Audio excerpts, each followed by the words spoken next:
They say some stories should never be told because once you hear them, they follow you.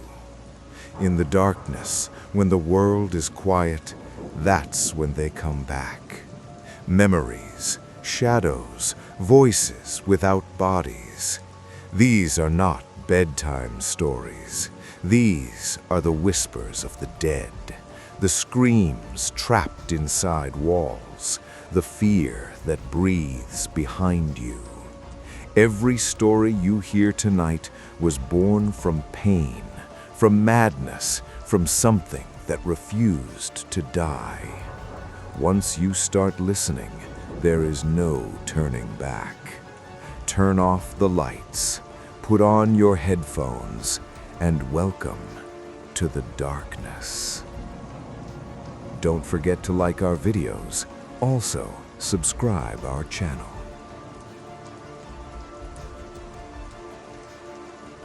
Let me tell you about a road that doesn't exist. Not officially. You won't find it on most maps. Some county records list it, others skip the number entirely, like someone decided it was easier to pretend it was never there. GPS systems disagree about where it should be. Satellite images blur when you zoom too far in, like the picture itself doesn't want to cooperate. Locals say it's a clerical error, an old county mistake that was never corrected. They say that right up until you ask them if they drive it at night. That's when the conversation stops. I moved to Hollow Creek, Ohio at the end of October, chasing quiet the way people chase medicine. After the divorce, silence felt necessary, healing even. I didn't understand then that silence isn't empty. It listens. Hollow Creek was small enough to disappear inside. One diner, one gas station, streets that went dark too early, houses set back from the road like they were trying not to be noticed. People there had a way of watching you without looking directly at you, like prey pretending it isn't aware of the predator standing just out of sight. The house I rented sat at the edge of town, where the pavement thinned and the woods pressed close.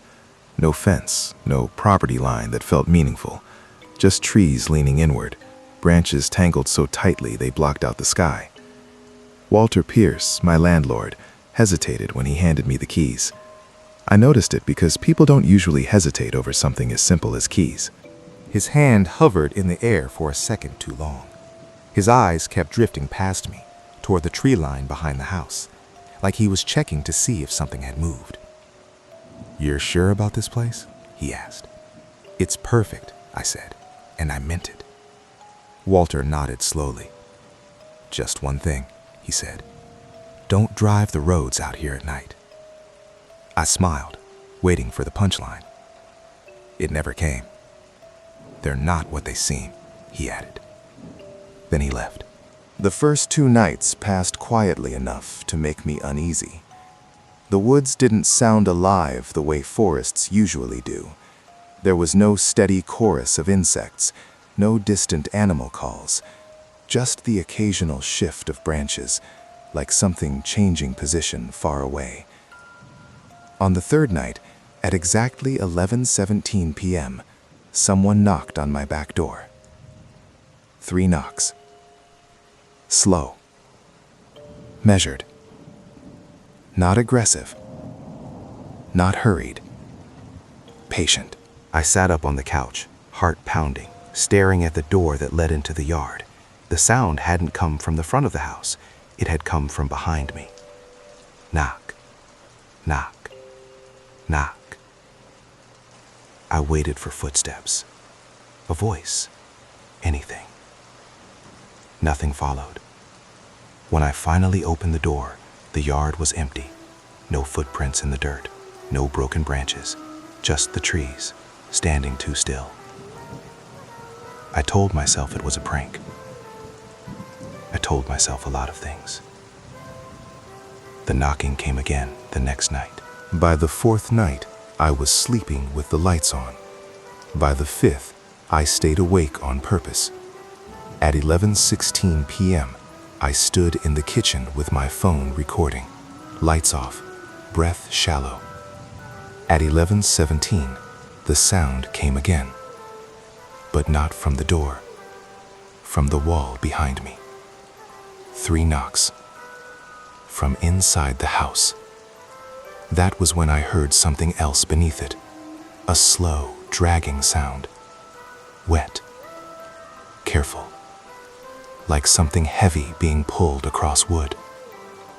I didn't wait. I ran. I ran out the front door, into my car, and drove without thinking. I don't remember choosing the road. One moment I was speeding through Hollow Creek's empty streets. The next, my headlight swept over a sign half buried in weeds. County Road 417. The road narrowed immediately. Trees leaned inward, swallowing the beam of my headlights. No streetlights, no houses, no curves.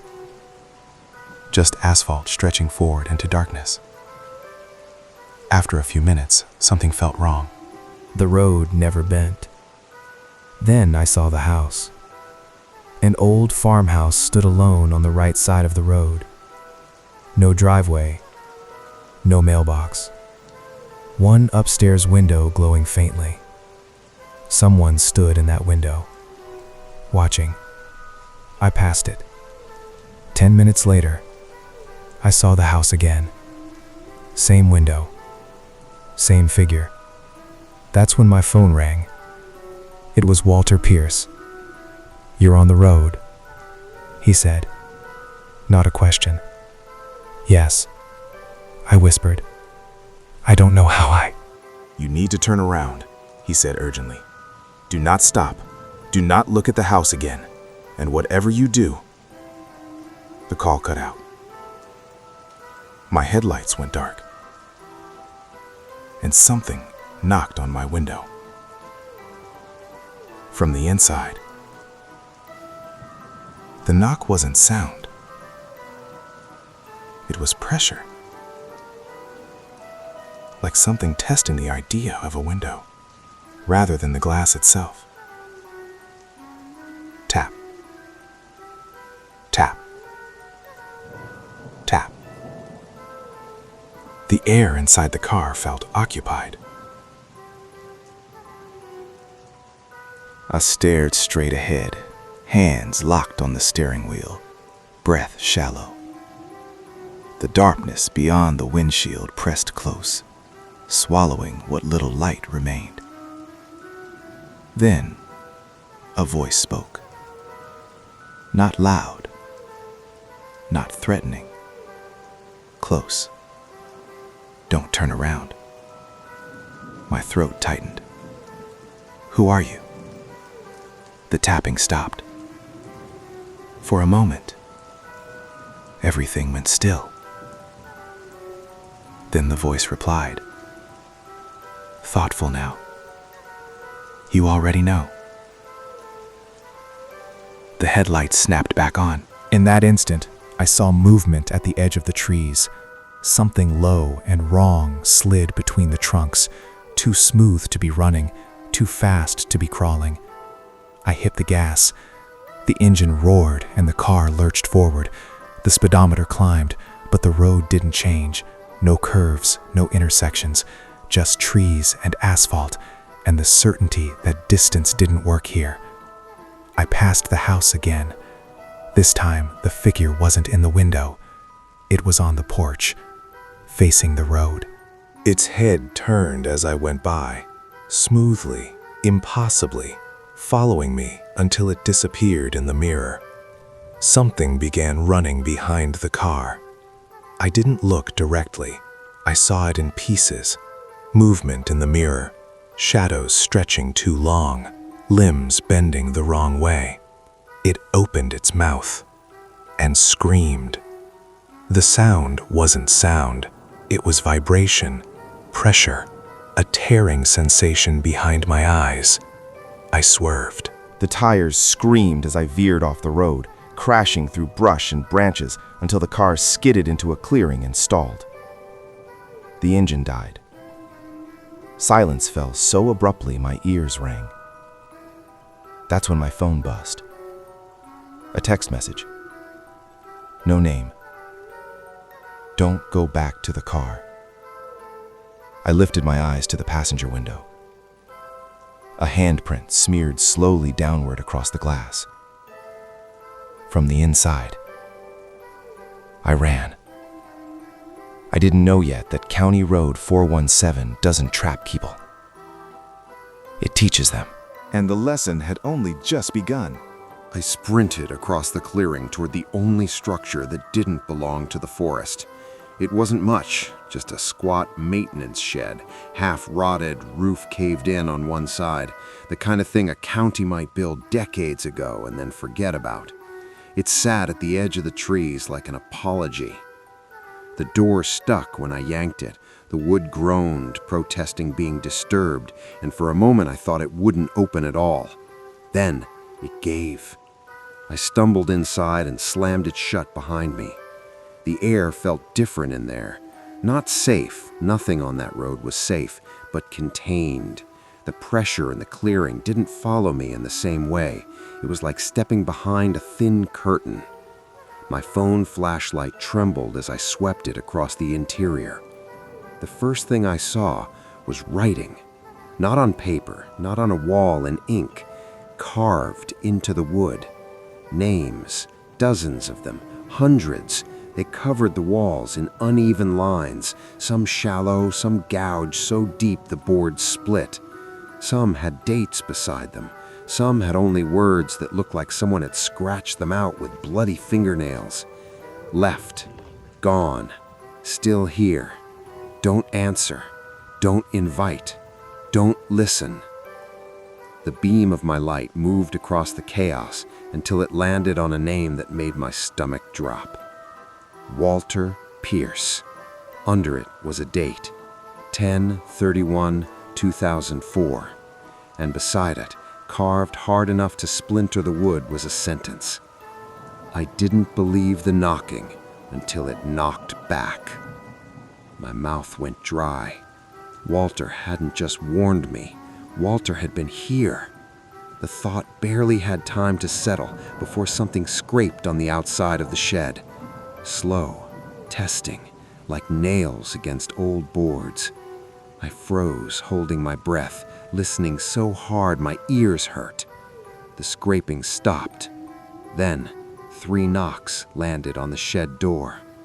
Knock, knock, knock. My entire body seized. Not the house door, not my back door, this one. The road didn't care what you called a threshold. It just needed you to recognize one. My phone buzzed again in my hand. Another message, same empty sender. It can't enter where it's been named. I stared at the words, then looked back at the carved walls. Named. That's what all this was.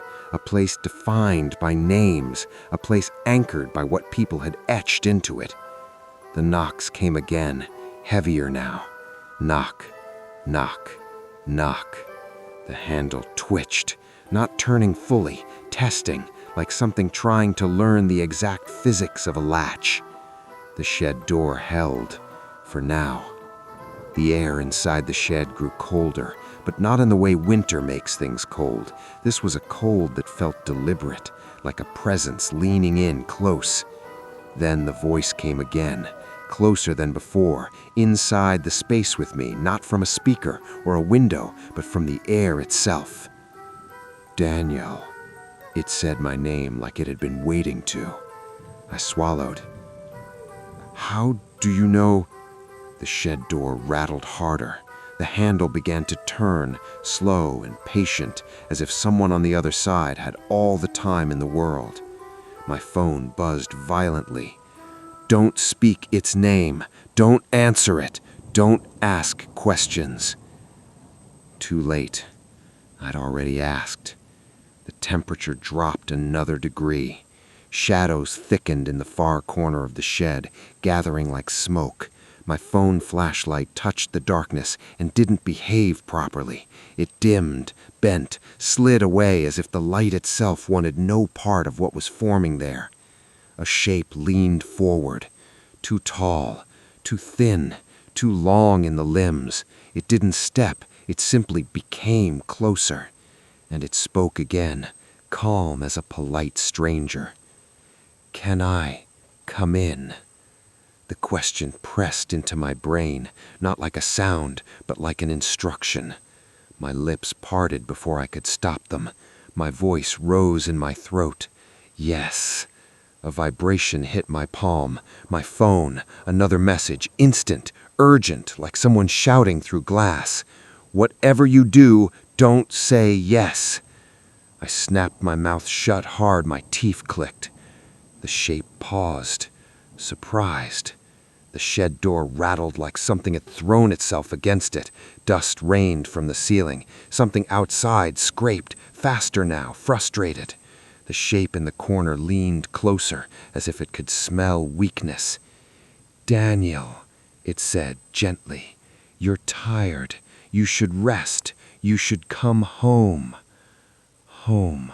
That word was wrong on its tongue. The shed door shuddered again. The gap between door and frame darkened, not from the absence of light, but from the presence of something thick trying to seep through.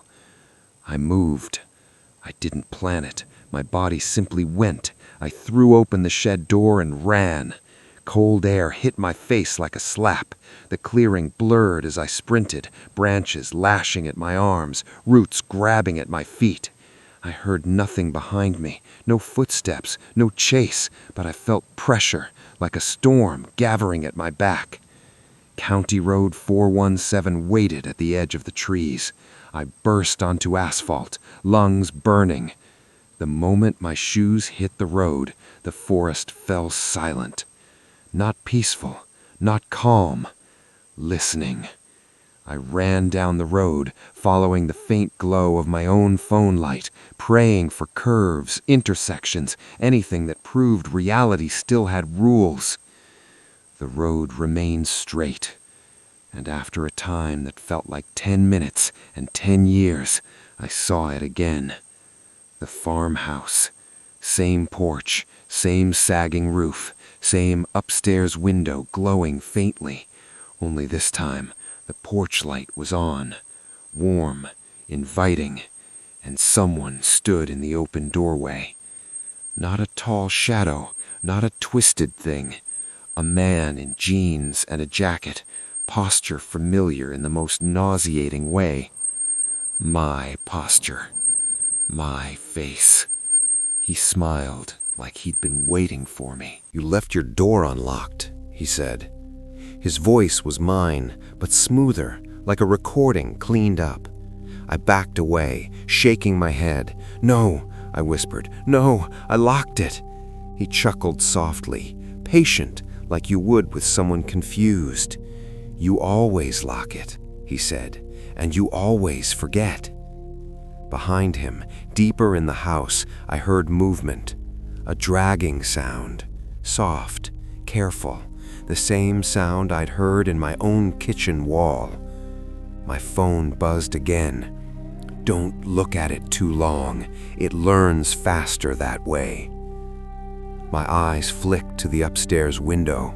Shapes pressed against the glass, faces that weren't quite faces, like masks left too long in water. They watched hungrily. The thing wearing my face stepped onto the porch. "Come inside," it said. "You're exhausted." I turned to run, and the road behind me was no longer empty.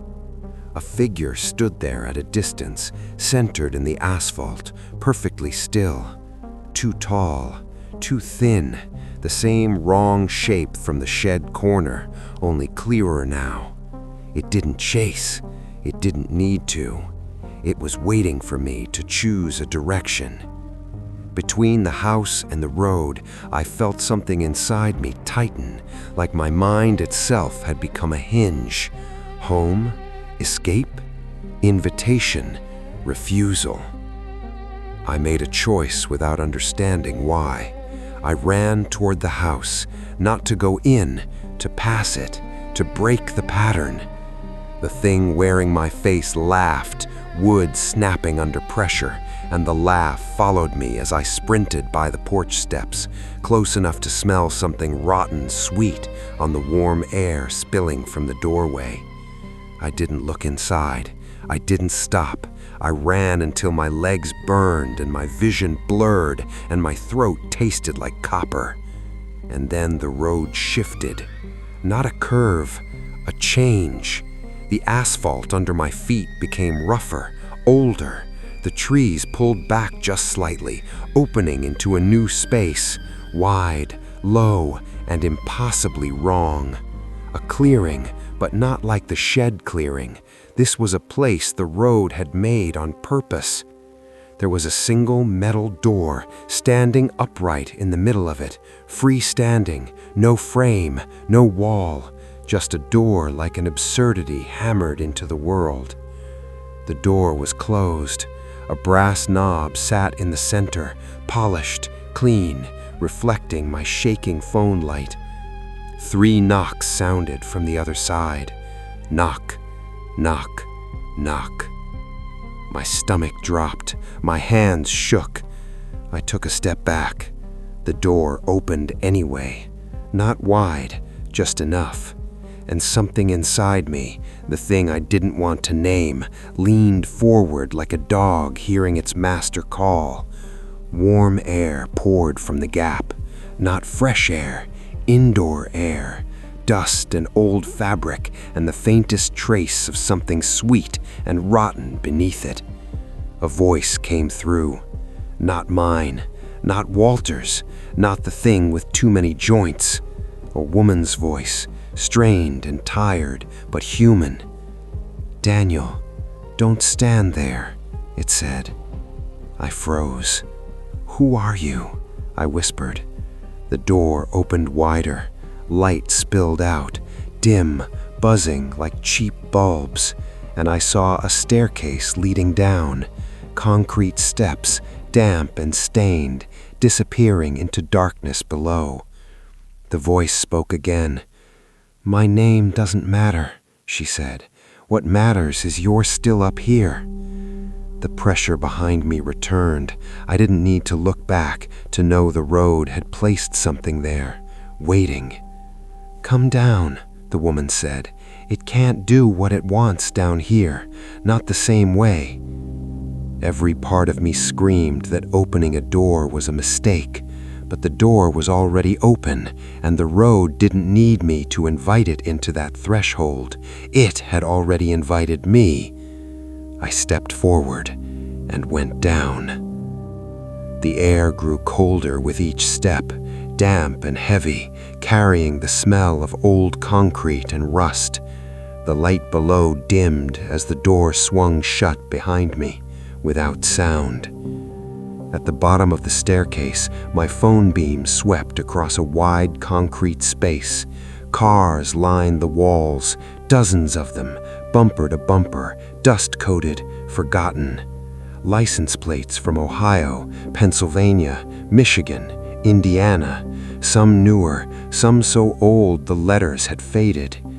And in the center of the room stood people. Not dozens, hundreds, huddled in groups, faces pale, eyes hollow, some staring blankly, some whispering softly like prayer. The woman stepped into my light.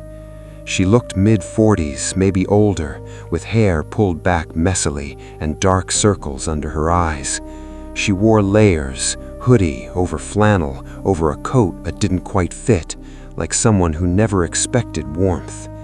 She raised a hand, shielding her face from my shaking flashlight. "Easy," she said. "You're real. That's good." My voice came out thin. "Where am I?" She let out a breath that sounded like she'd been holding it for years. "You're under it," she said, "or inside it. Depends how long you stay." I swallowed.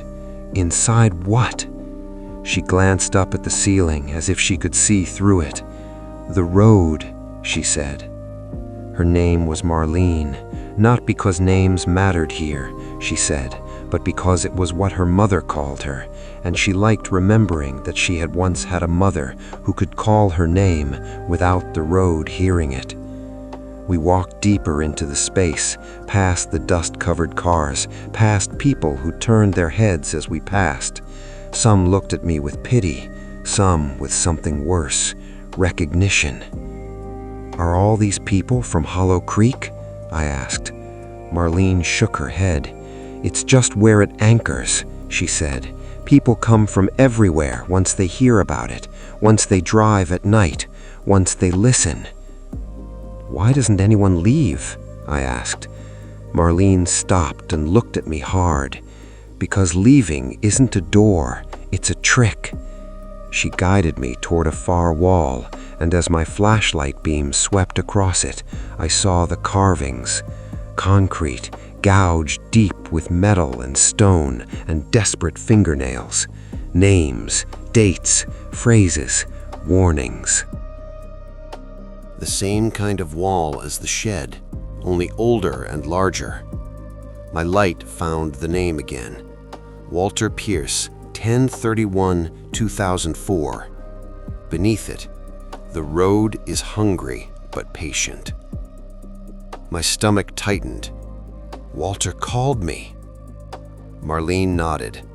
He still tries, she said. Still? Her expression didn't change, but her eyes sharpened with something like grief. Time isn't what you think down here, she said. It folds, it loops, it repeats. People don't age right. Some don't age at all. I stared at the wall. So, he's alive? Marlene hesitated. Depends what you mean by alive, she said. Before I could press, a low vibration rolled through the basement, not sound exactly, more like a feeling in the teeth. The lights overhead flickered, people stirred, a ripple moved through the crowd like wind through grass. Marlene grabbed my arm. It knows you're here now, she said. What does that mean? She leaned close, voice low. It means you're close to the question, she said. The words hit me like cold water. The question? I whispered. Marlene nodded. It gets one, she said. Sometimes more, but one is enough. A door creaked open somewhere down the corridor. Light spilled out, warmer than the bulbs above, like indoor lamplight. A voice drifted through the air. Not the thing's layered voice, not my voice. Walter's. Daniel, the voice called softly. Come here. My blood cold. Marlene's grip tightened. That's how it works, she said. It uses what you want to trust. I shook my head. Walter would do anything to get someone out, even if he doesn't understand what he became. The light down the corridor brightened. The door down the corridor opened wider, and something shifted in the light, something tall, thin, just beyond the edge of what my eyes could focus on. The bulbs overhead flickered, the air thickened, and deep in my chest, faint as a memory, a rhythm began to gather again. Knock, knock, knock. Marlene's face tightened with urgency. When it asks, she whispered, don't think, don't hesitate, don't try to be clever. What should I do? I asked. Her eyes flicked toward the warm doorway. Say what the paper says, she told me, and mean it. The light surged. The door at the end of the corridor opened completely, and the thing that had been practicing my face stepped out of the warmth like it belonged there. It smiled at me, patient, polite, and it spoke, calm as a neighbor at the wrong hour. Daniel, it said, which door did you mean to lock? That question hit me like a hook under my tongue. Images surged. Front door, back door, wall, window, the shed, the freestanding door, the basement stairs. My thoughts scrambled to build a map, to choose an answer, to make sense. And in that scramble, I understood the trap. It didn't want information. It wanted my mind to assemble a house around the question. My hands shook as I unfolded the paper. The handwriting was jagged, frantic. Only one sentence. I don't live here.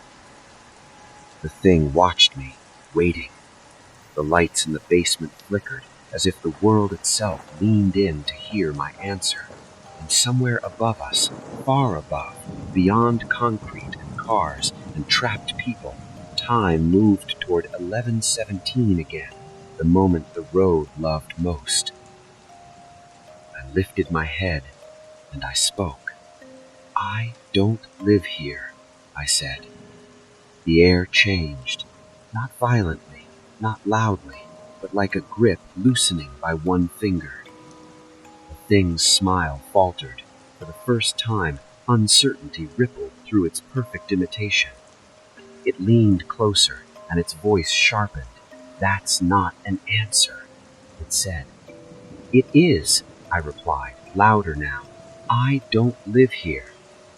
The lights shuddered. Doors down the corridor rattled. A tremor rolled through the basement floor, like the road was shifting its weight. The thing's face twitched, just for a second, revealing something wrong beneath the skin of the imitation. "You came inside," it hissed. "You crossed the threshold." "I didn't invite you," I replied, forcing steadiness into my voice, "and I don't accept the house." The basement trembled harder. A crack snapped across the concrete floor near my feet. The thing recoiled, not from pain, but from contradiction, as if my words had introduced a math problem it couldn't solve. "You're marked," it said, voice lower now. "You listened." "Maybe," I said, "but I'm not yours." The floor split open. Darkness rushed up like water. People screamed. The lights died, and as the world tilted, I felt myself fall, not down, up. I woke up choking on air that tasted like metal and rain. My body convulsed as my lungs dragged oxygen back in like it had been stolen from them. I rolled onto my side, coughing hard enough to make my ribs ache, fingers clawing at gravel and wet leaves. Gravel. Leaves. Real ones.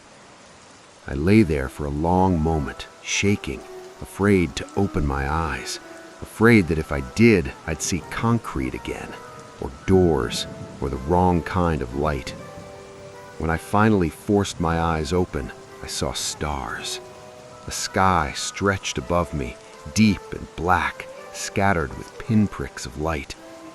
Trees framed my vision, tall and unmoving, their branches etched sharply against the night.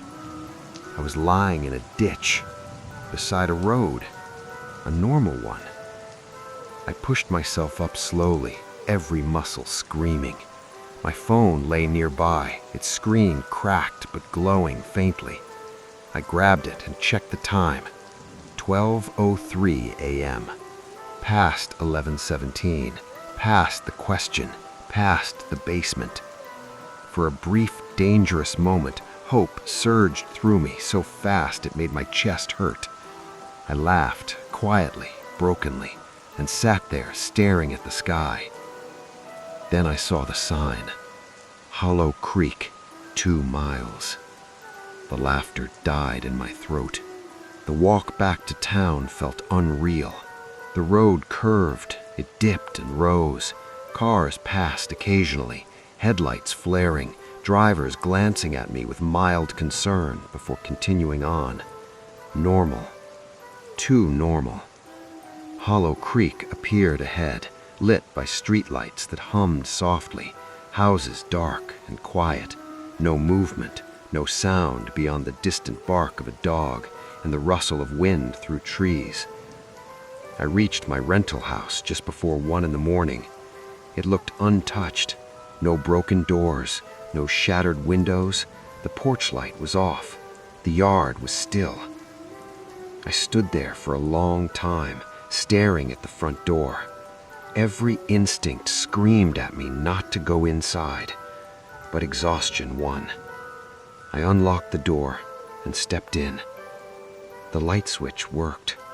The house smelled the same: dust, old wood, faint mildew. No dragging sounds, no movement in the walls. I checked every room. Living room, kitchen, bathroom, bedroom. Everything exactly as I'd left it.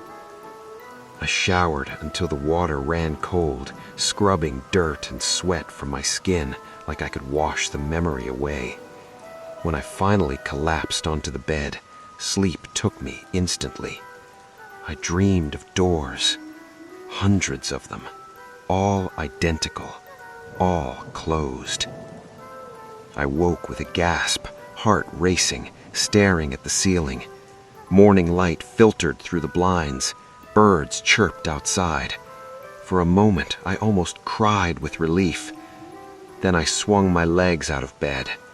My feet touched concrete, not carpet. Concrete, cold, cracked, familiar. My stomach dropped so hard I thought I might vomit.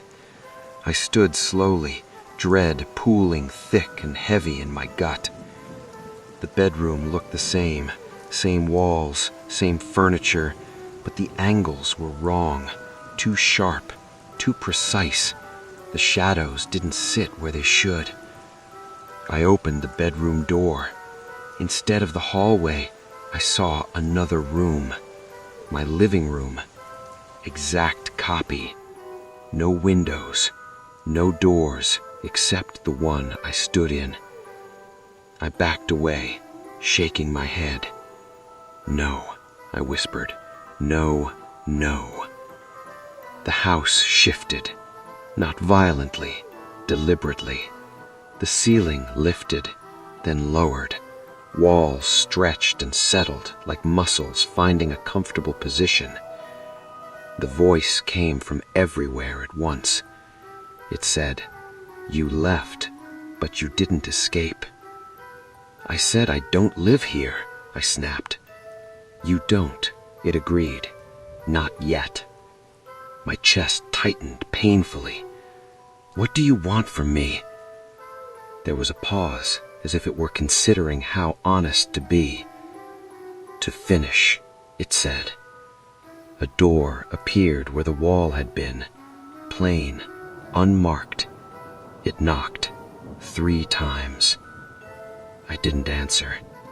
I ran. I bolted for the front door, wrenching it open and bursting into the street, heart pounding so hard it blurred my vision. I didn't stop until I reached the diner, lights blazing, people inside, noise, witnesses. I stumbled in, gasping, drawing startled looks. The waitress looked up and smiled. "Daniel," she said, "you look awful." My blood ran cold. "How do you know my name?" I asked. She tilted her head, confused. "You told me," she said. I knew I hadn't. I knew I'd never said it out loud in this place. Around me, conversation slowed. People glanced over, eyes lingering a little too long. The mailman sat at the counter. He turned on his stool and looked at me with recognition. "Morning, Daniel. You all right?" I backed away, shaking my head. Something was wrong with the town, or something was wrong with me. I fled the diner and didn't stop until I reached my car. The drive out of Hollow Creek felt watched. Every mirror felt wrong. Every reflection lingered too long. 10 miles out, I pulled over and vomited on the shoulder, shaking violently. I didn't understand it yet, but the road had done something to me. It had learned how to follow without moving. I tried to leave Hollow Creek behind. I packed up that afternoon and drove until the town was nothing but a memory. I stayed in cheap motels. I avoided empty roads. I kept the radio on at all times. For a while, it worked. Then the voices started.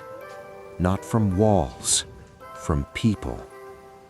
The cashier at a gas station halfway across the state smiled and said, "Long drive, Daniel?" The hotel clerk greeted me by name without checking my ID. A stranger on a bus leaned over and whispered, "Don't answer the knocking." I lost my voice somewhere along the way. Not at once, it just stopped working. I could hear perfectly. I could make noise, clap, cough, laugh, but when I tried to speak, nothing came out. Doctors said it was stress. They were wrong. Silence, I learned, is not protection. It's a vacancy. One night, in a crowded motel parking lot, my phone buzzed. A message. "It doesn't follow you. It teaches you." I understood then. The road didn't need to chase me. It had already installed itself. In my memory, in my habits, in the way I noticed doors. The knock returned slowly, faint at first, like a thought you try not to finish. In my chest, 3 taps, not loud, patient. I stopped sleeping. I stopped staying anywhere long enough for a place to feel familiar. But familiarity isn't the same as home, and the house didn't need a home anymore. It had me. I met Marlene again years later, not in Hollow Creek, in a bus station in Missouri. She recognized me immediately. "You lasted longer than most," she said. She looked older, more worn, like time had finally started collecting its debt. "What happens now?" I asked. She studied me for a long moment. "You become what's left," she said. That was when I understood the truth she'd never said out loud. There aren't many survivors. They're successors. People who know the rules well enough to keep the pattern alive without being consumed by it. Caretakers, infrastructure. The knock faded when I accepted that. It always does. The road quiets when it feels secure. That was when the doors started appearing. Not tearing through walls, just being there. An extra door in a subway tunnel, a closet that felt too deep, a hallway that didn't quite match the building's layout. The house was no longer building itself around me. It was offering inheritance. I went back to Hollow Creek because I finally understood there was no other way to end it. I stood at the edge of County Road 417 as dusk settled, the woods pressing in, the sign rusted and waiting.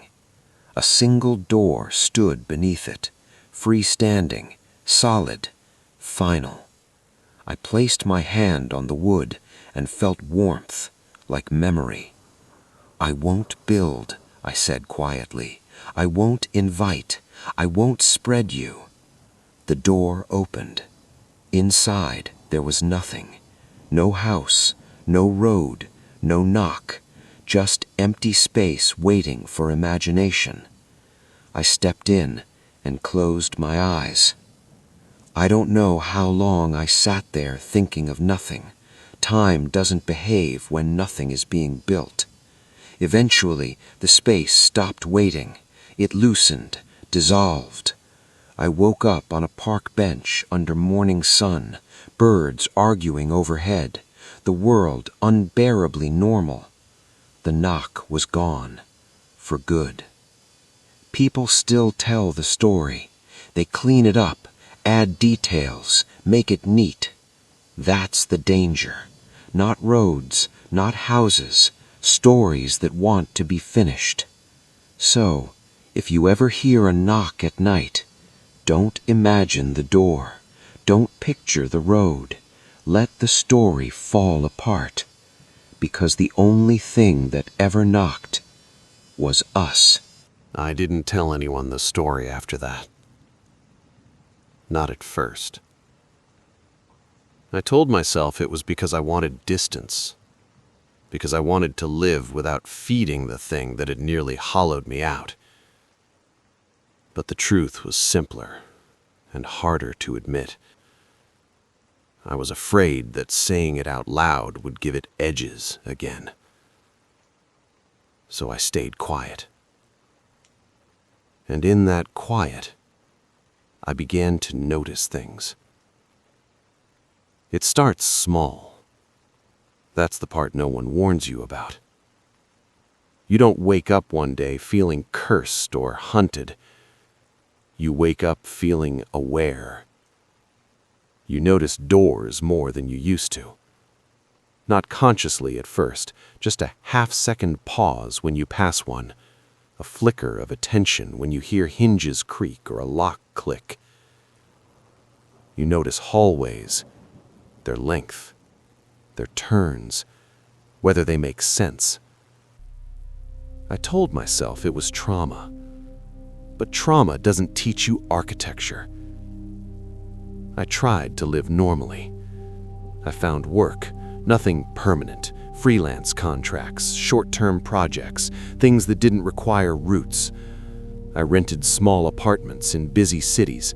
I chose places with noise, with neighbors, with lives stacked on top of each other so tightly there was no room for silence to settle. For a while it worked. Then I started meeting others like me. Not often, not openly, but once you've listened closely enough, you recognize the sound of someone else doing the same. There was a woman on a train platform in New Jersey who flinched when the announcement system crackled. A man in a grocery store in Arizona who stared too long at the emergency exit. A teenager in a hospital waiting room who kept glancing at the clock every time it ticked past the 17th minute. We didn't talk. We didn't have to. There was a shared understanding that language would only give shape to things best left unfinished. The first caretaker I spoke to willingly was named Robert. He didn't tell me that at first. Names mattered to him. He said they helped keep track of what was still human.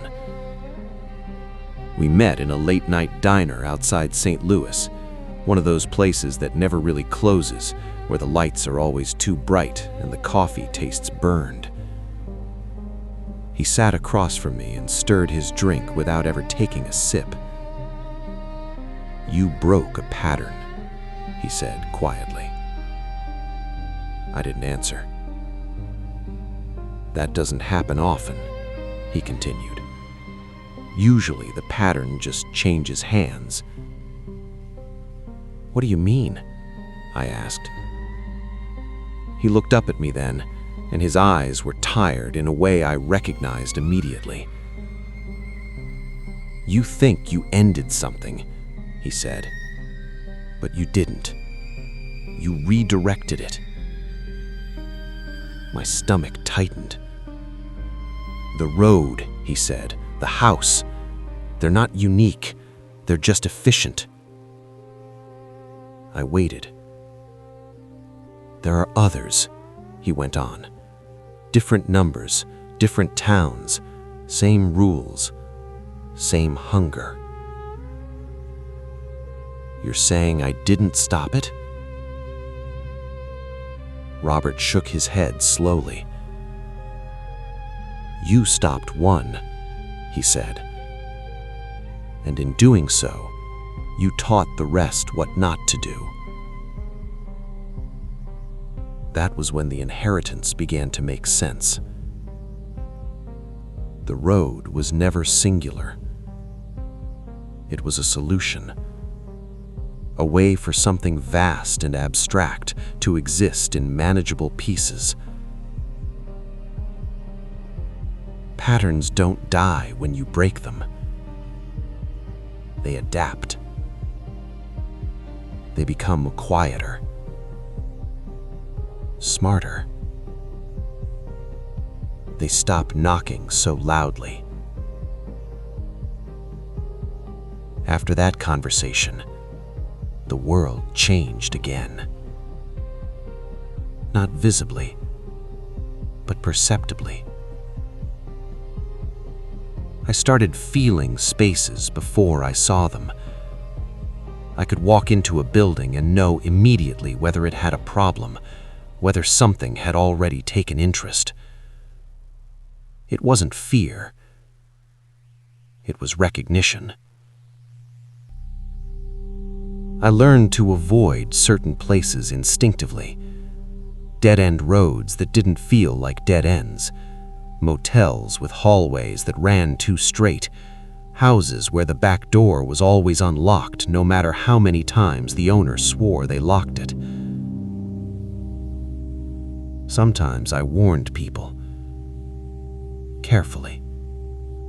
Indirectly. Don't stay here long. Try a different route home. Keep the lights on tonight. Most didn't listen. Some did. Those were the ones who slept through the night. I started documenting again. Not the way I had before. No stories, no narratives, no imagery. Just data. Coordinates, times, behaviors. I treated it like an infection map. Every place where someone reported knocking without a source, every instance of a door appearing where one shouldn't, every disappearance tied to a road that locals avoided without being able to say why. The map filled faster than I expected. The United States is very good at hiding things in plain sight, especially when they happen to people no one is looking for. The hardest part wasn't the fear, it was the responsibility. Once you understand the pattern, you can't unknow it. You start seeing where it might take hold next, where silence is thick enough, where loneliness has created the perfect empty room. And every time you see it coming, you face a choice. Do you intervene and risk strengthening it? Or do you look away and let someone else be taken? There is no clean answer. Anyone who tells you otherwise is lying or hasn't been listening long enough. I returned to Hollow Creek one last time years later, not to confront anything, just to look. The town was smaller than I remembered, or maybe it had always been that way and I'd been too distracted to notice. The diner was still there, the gas station too. Walter Pierce's name was on a plaque near the town hall, in memory of a devoted community member. No mention of how he disappeared, no mention of the road. County Road 417 wasn't marked anymore. The sign was gone. The asphalt where it had branched off had been reclaimed by weeds and dirt, like it had never existed. That was the most unsettling part. The road didn't need a name anymore. It had already been learned. I don't know how many caretakers there are now. Dozens, maybe hundreds. Most don't know what they are. They just feel the weight, the awareness, the way some places feel wrong in a way that has nothing to do with crime or decay. They avoid, they warn, they move on. And slowly, quietly, the pattern weakens. Not because it's defeated, but because it's starved. Attention is food. Detail is structure. Fear is invitation. That's why I'm telling you this the way I am. Not with instructions, not with rules, not with neat explanations. If you're looking for those, you're already listening too closely. All I want you to take from this is a feeling, a subtle discomfort, the kind that makes you leave a place early, the kind that keeps you from opening a door you don't remember locking, the kind that makes you stop reading before a story finishes itself. Because that's how it ends. Not with a knock, not with a scream, but with someone choosing not to complete the pattern. Letting the house stay unfinished, letting the road fade back into error and rumor and static, letting silence just be silence again. I didn't plan to tell you the ending. Not because I wanted to protect you, but because endings are dangerous things. They close shapes, they finish lines, they give stories a place to rest, and nothing connected to the road should ever feel finished. For a long time after Hollow Creek, I believed awareness was enough. That if enough people sensed the wrongness, if enough caretakers quietly redirected traffic, warned strangers, left lights on, refused silence, the pattern would starve and collapse under its own complexity. In some places it worked, in others it didn't. Because people don't just fear the dark, they seek it. It was a town in Nevada that finally broke my certainty. A nothing place, a dot on the map most people passed without slowing down. One motel, one diner, one road that cut through the desert like a promise no one should make. I felt it the moment I arrived. That familiar pressure behind the eyes, that sense of architecture without walls. The road there didn't knock, it waited. I stayed only one night. That was the rule.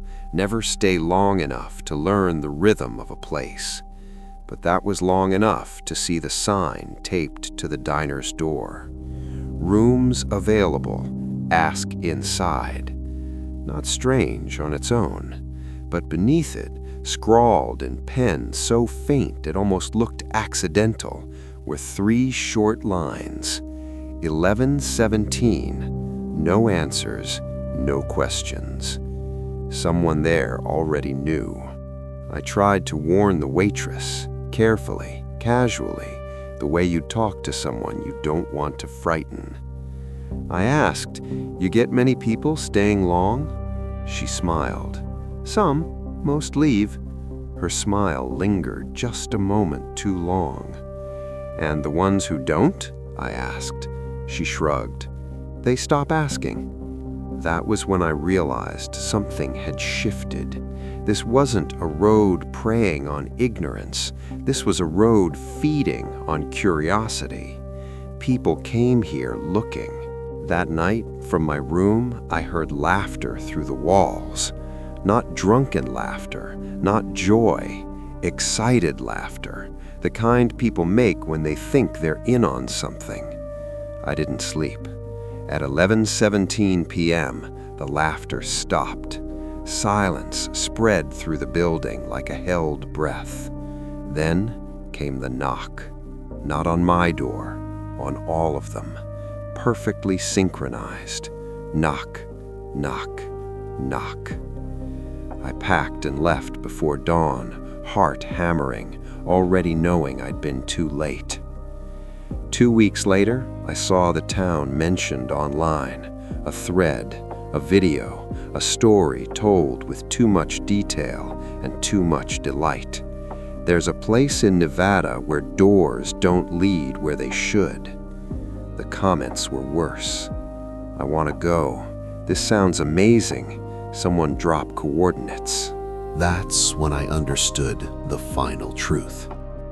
The road doesn't need victims anymore.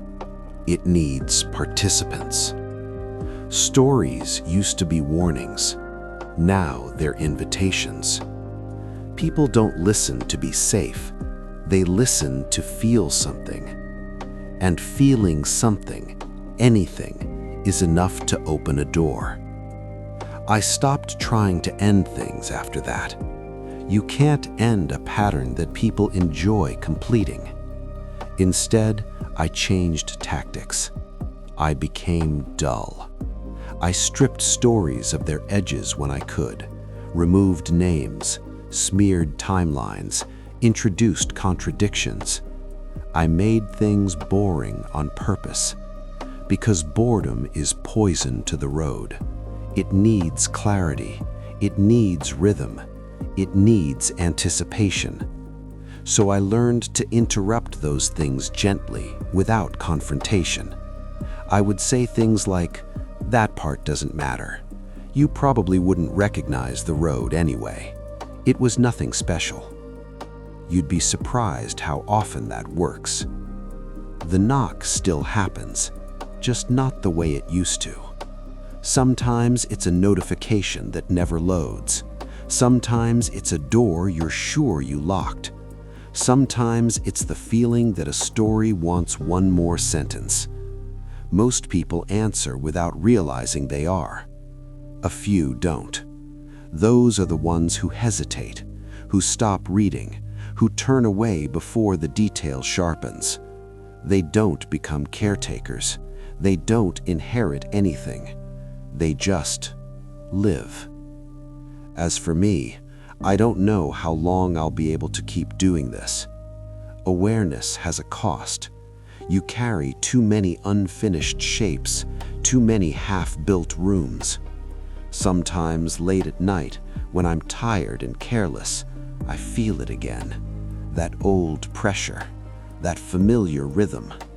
Knock, knock, knock.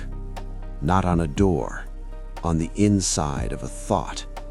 When that happens, I do the only thing that's ever worked. I stop. I don't finish the thought.